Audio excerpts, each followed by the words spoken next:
Okay, what I'd like to do is the opening of the act.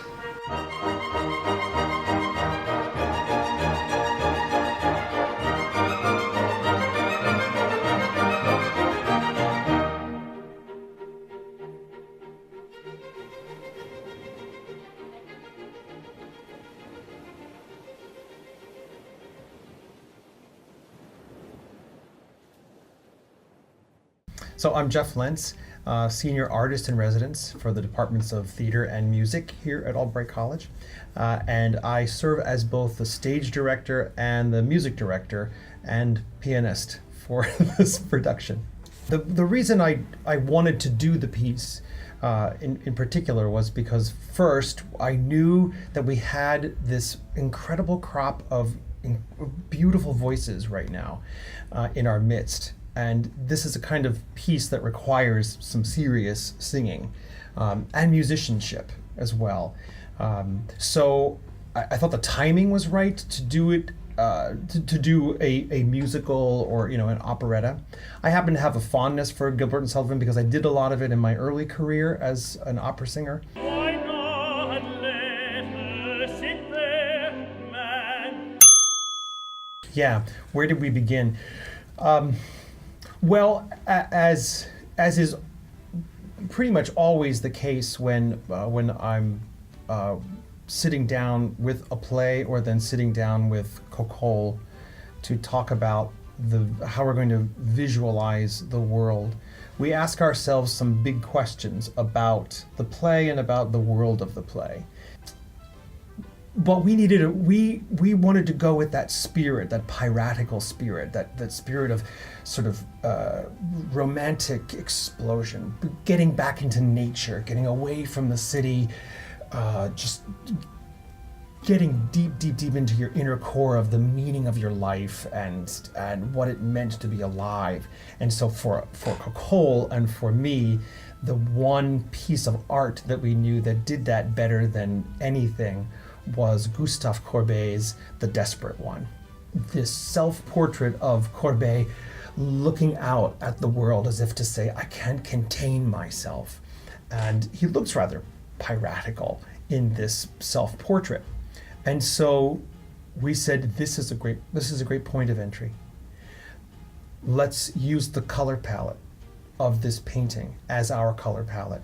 Let's imagine this world from their vantage point, and let's begin on the ship. Let's not begin in England, in the world, on the coast of Cornwall. Let's actually begin on the ship.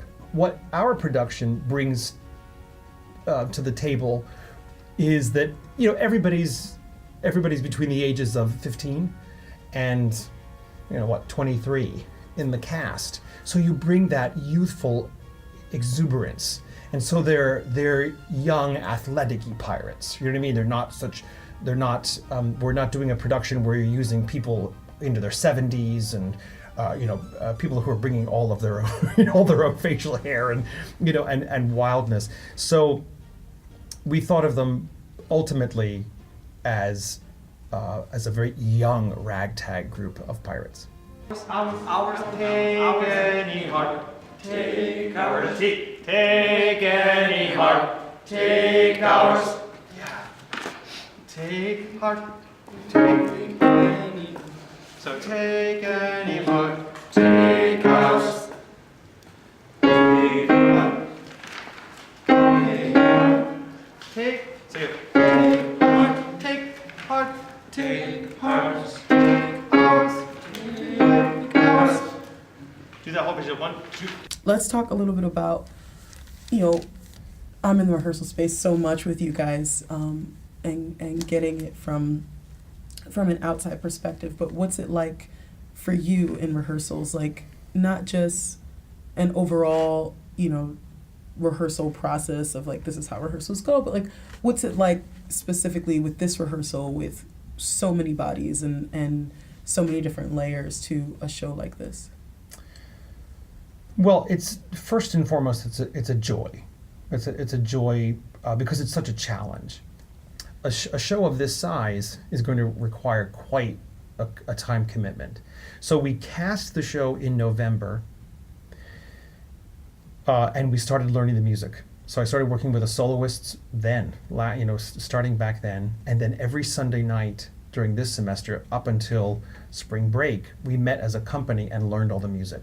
They're young singer performers. They're in a learning phase. So I wanted to have the shape of it done early enough so that I could really one by one make sure that everybody felt confident, coordinated, supported. And tonight, all I want you to do is think about your breathing. Tonight, all I want you to do is think about placement and think about support. Tonight, in this rehearsal, so that by the time we open for an audience, they can be as present and honest with their work as possibly could be.